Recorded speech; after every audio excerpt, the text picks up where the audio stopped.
நம்பின வரைக்கும் போதும். ஒன்று, நெருங்கியவர்கள் துரோகம் செய்யலாம், கவனமாக இருங்க. அவசர முடிவுகள் வாழ்க்கையை குலைக்கலாம், கவனமாக இருங்க.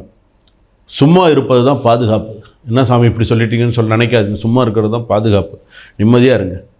மூச்சு தொடர்பான பிரச்சனைகள், மன அழுத்தம் அதிகரிக்கும், கொஞ்சம் கவனமாக இருங்க.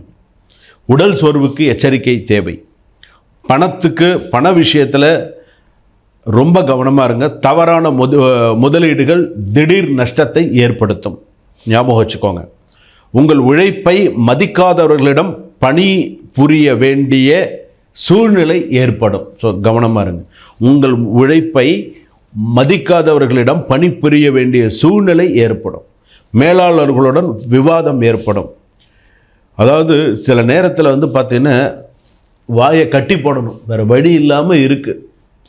போட்டு கண்டாபடி பேசுவான், கண்டாபடி சொல்லுவான். சில பேர் சொல்லுவாங்கள்ல, நான் மரியாதை இல்லாத இடத்துல நான் வேலை பார்க்க மாட்டேன், நான் போடா அப்படின்னு வந்துடுவேன், நான்லாம் தூக்கி எறிஞ்சிட்டு வந்துடுவேன்.